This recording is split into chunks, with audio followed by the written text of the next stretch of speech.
منه. خلينا بس نشوف الهبيد التاني الأقرع. الأقرع طلع بتصريح عجيب جدا جدا جدا جدا، وقول من هنا للصبح. اتفضل يا سيدي، ركز كده معايا واسمع. بنشوف حاجات غير طبيعيه. عايزين استثمار رياضي، عايزين الرياضه تساعد البلد في لايك وشير الاستثمار. استاذ مايكل، تحياتي. ده بنشوف فرق بيتم طرحها للبيع بمليارات. مانشستر يونايتد وصل، أنا مش بقارن، لكن عندنا ايوه مانشستر يونايتد تمام 6 مليار ونص دولار هيتباع، والمقارنه ما بين عرض قطري وعرض انجليزي. عرض قطري 6 مليون ونص، والعرض الانجليزي 6 مليار ونص، والعرض 6 مليار ونص استرليني. 6 مليار ونص. انا بس بقول لكم الرقم ليه؟ ايوه قول لهم الرقم عشان ليه. هي دي الكوره. لو الكوره في مصر مش هتدخل لنا فلوس واستثمار، سوري يعني، يبقى اللي شغالين عليها يشتغلوا أيوة. حاجه ثانيه غير تمام. كره القدم. البرازيل اقتصادها قايم على كره القدم يا جماعه. نظره، ايوه نظره يا ولد، نظره للرياضه والاستثمار الرياضي. 6 مليار ونص استرليني. ماشي، ها وبعدين؟ ها ايوه عايز طب تقول ايه؟ عندك عندك. ازاي؟ بص بقى ازاي.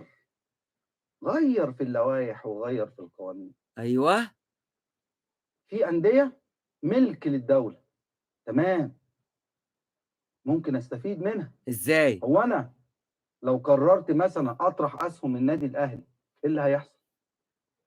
اقسم بالله ما اقل من 2 مليار دولار. 2 مليار دولار. انا بقول لك النادي الاهلي مش اقل من كده. 2 مليار دولار. طب الناس اللي هتيجي تاخد النادي الاهلي، انا والله انا بتكلم لازم نفعل شركات الكوره. انا بتكلم مفيش اي اغراض ولا في اي حاجه بجد خالص. يا راجل، لكن هي الكوره دلوقتي بقت كده خالص مفيش غرض. الكوره بقت استثمار. بقت فلوس. ايوه الانديه الشعبيه مفيش فلوس بتضيع. زي هو لو مستثمر جه خد ايوه النادي الاهلي ولا نادي الزمالك، هياخده معاه وهيروح بيه وهيستثمر. لا ثواني بس ثواني يا عم الحاج، انت قلت اصلك قلت كلام كبير جدا دلوقتي. الكلام الكبير سيبك بس من الجزئيه الاولى دي. انا عايز ايه؟ انا جاي لك انا جاي لك. سيبك من جزئيه النادي الاهلي ب 2 مليار دولار ويجيب ومش يجيب. خليك في الجزئيه الثانيه.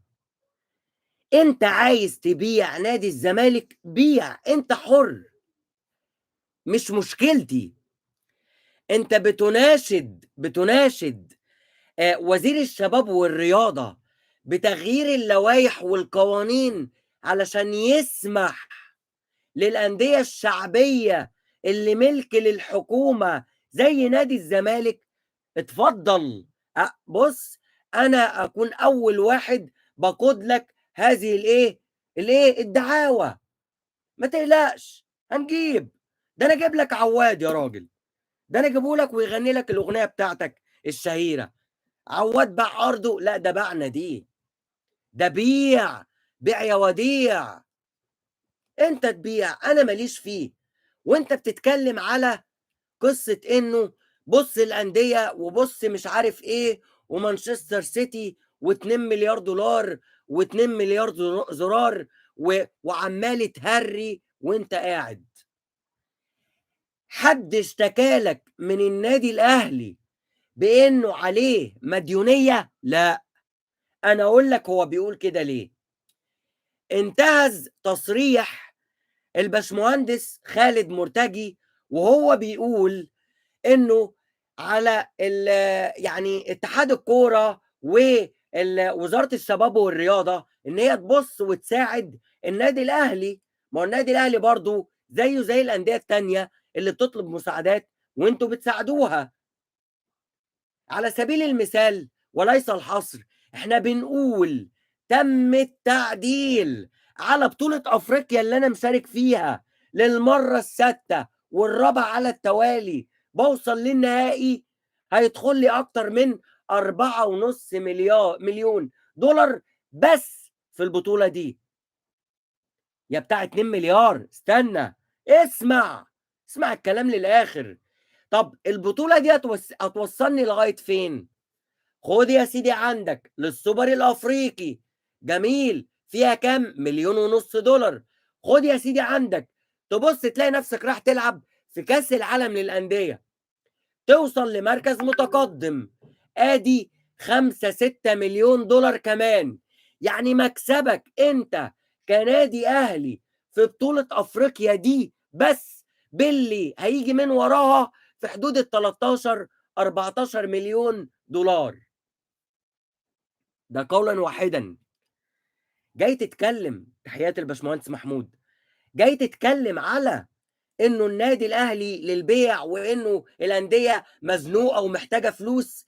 انتوا ابعدوا دماغكم وعقليتكم عن النادي الاهلي، لانه في رساله انا حابب اوصلها لك مبدئيا كده. تعالى للناس اللي تناست، خليه يخلص بس جملته وبعدين نبدا. اتفضل، وبعدين انا اجيب لك الرد عليه. تخش بسبب الرياضه. لكن احنا باصين كده اهي قدامك اهي اهو. ايوه، مليارات دولارات قدامك، بس انت مش واقف متكتف، مش عايز تعمل حاجه. فين؟ خد باور، اطرح خلي الناس تدخل تستثمر في الرياضه. ظبط الملاعب بتاعتك، حط كاميراتك، حط قرارات حازمه. ايوه، اعمل ضبط، لجنه انضباط تشتغل بجد. عشان كهرباء. اي حد يخطأ يتعاقب. ايوه، وعقاب فوري. ايوه، وعلى اي حد. ايوه، ماتش كبير على عقاب. ايوه. دي الكوره دلوقتي. هو ده الاستثمار، هي دي الرياضه. انما نادي الزمالك بيعاني، اصل حاجزين على الارصده 50 مليون. 50 مليون ايه؟ 50 مليون بتدفع في العيد. 50 مليون اللي محجوز ده بتدفع في العيد. لعيب ايه؟ ممكن تدفع في نص العيد. لعيب عدت دلوقتي.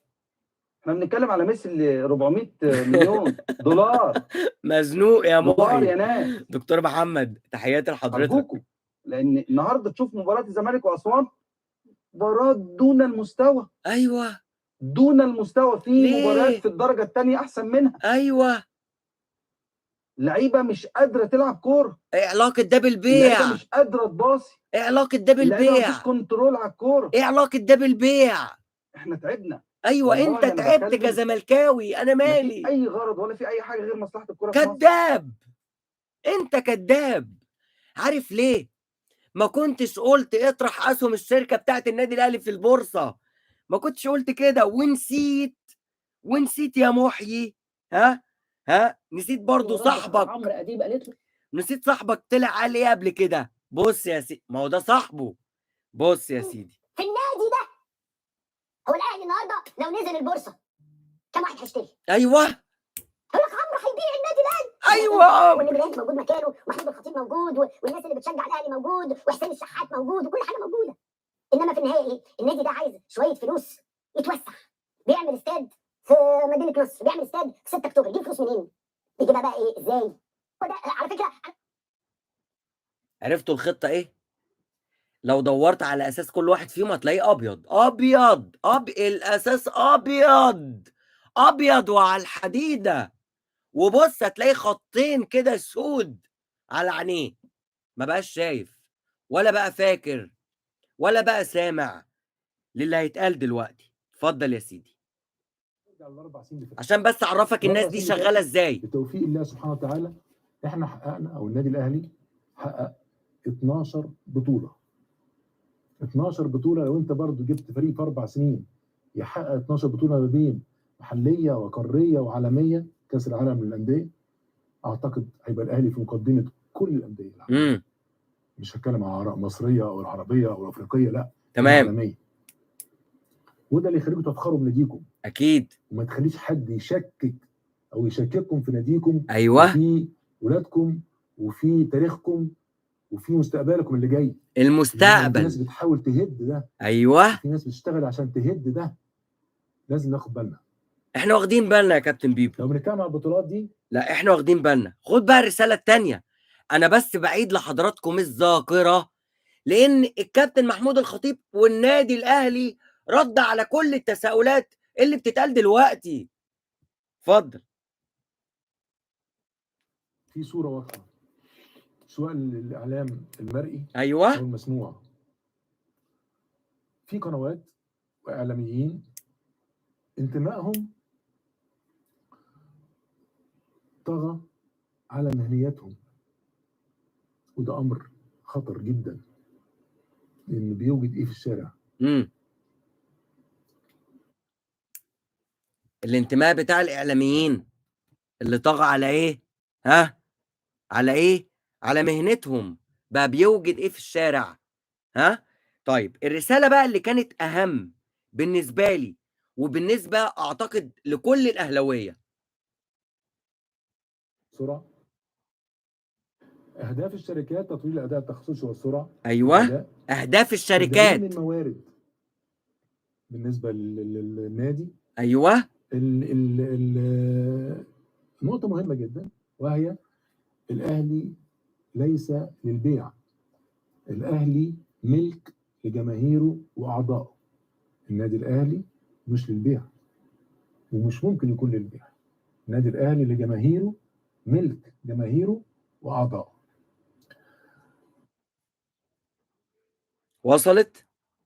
وصلت الرساله يا كابتن قريع انت؟ وصلت الرساله يا استاذ عمرو؟ وصلت الرساله؟ انتوا عايزين يا جماعه تبيعوا نادي الزمالك، بيعوه. احنا ذنبنا ايه؟ احنا مالنا؟ ها؟ ما تزجش باسم النادي الاهلي ولا بشركات النادي الاهلي في حاجه. الكابتن محمود الخطيب قال ايه؟ قال ان الشركات بتاعه النادي الاهلي موجوده لتسريع العمليه الانشائيه، العمليه الاداريه. ما يبقاش سمك لبن تمر هندي زي ما انتم شايفين في الانديه التانيه. مش مشكلتي ان انت عندك اخفاق، مش مشكلتي ان انت مش قادر تدير، مش مشكلتي ان انت مش قادر تعمل لنفسك يعني انشاءات ان انت تجيب منها موارد. انا دي مش مشكلتي. يعني انا مش فاهم. انت عايز تعرض للبيع، عايز تغير لائحتك، عايز تغير من القوانين بمساعدة الوزير، ها؟ دي مشكلتكم انتوا مع بعضيكم. تيجي دلوقتي تتكلم وتزج بس وتقول لك النادي الاهلي لو بس ايه هو ايه يعني يتحط اسم او اسهم الشركات؟ طب وايه يعني لما يتباع الاهلي؟ طب وايه يعني لما يتباع الزمالك؟ طب وايه يعني لما تروح تبيع الاسماعيلي؟ طب وايه يعني لما تروح تبيع مثلا اي انديه؟ طب وايه يعني لما تبيع كل الانديه؟ ما تبيع، بيع اللي انت عايز تبيعه. لكن النادي الاهلي برساله واضحه من رئيس الجمعيه العموميه ورئيس مجلس الاداره، وبيتكلم نيابه عن جماهير النادي الاهلي، قال لك انه النادي الاهلي ملك لجمهوره وملك لاعضائه وجمعيته العموميه، ومش للبيع. الاهلي مش للبيع. قولا واحدا، انت عندك مشاكل، انت اوجد موارد تحل لك مشاكلك، اوجد النوافذ اللي تعمل بيها الموارد دي تحل لك مشاكلك. روح بقى اعرض انت اسهمك كنادي الزمالك. مش انت بتقول عندك قاعدة جماهيرية كبيرة جدا؟ تمام. فين حضرتك اسهمك اللي انت لما جيت تعمل عرض للاعلانات على التيشيرت بتاعك ما جابلكش فلوس؟ يبقى انت لما تيجي تبيع هيجيب لك فلوس؟ لا. لكن لما النادي الاهلي يتحط ويتباع هو كمان، يبقى كده بقى يبقى في اقتصاد، وناس تخش تحارب في ناس، وناس تخش تدوس على ناس ومين اللي بيضيع في النص؟ الكيان، النادي. الناس دلوقتي ما بقتش عاجباها السبوبة اللي بالجنيه، بقت عايزة تاخد بالدولار الأخضر، وشغالين على السكريبت زي الفل. يعني بص، ماسكينه كده وكأنهم ايه يعني هاريينه وعندهم امتحان وطالعين عليه. ده في ليلة الصعود للنهائي الرابع على التوالي، ناس طالعة بدل ما تبارك لك وتحفز وتتكلم عن حجم الإنجازات والأموال اللي هتضخ في الخزينة بتاعت الدولة المصرية هنا. ما احنا بنتكلم، هو الفلوس دي هتخش فين؟ هو النادي الأهلي لما يدخل عملة صعبة للبلد هيدخلها للنادي الأهلي ولا لمصر؟ انت عايز تبيع انت حر. نرجو بس من الناس ان هي يعني اعقل الكلام، ركز شوف انت بتقول ايه، وردودك على انه غرامة كهرباء ومش غرامة كهرباء دي مش مشكلتنا، دي مش موضوعنا. انت عندك مشاكل يعني ملهاش حاصر. خلصنا من موضوع انه يا جماعة قولا واحدا النادي الاهلي على لسان رئيس مجلس الادارة اللي موجود حاليا، وانا كواحد من الجمهور وده رأيي واعتقد ان ده رأي ملايين الاهلاوية، انه النادي الاهلي ملك الجماهير والنادي الاهلي مش للبيع. طيب خلصنا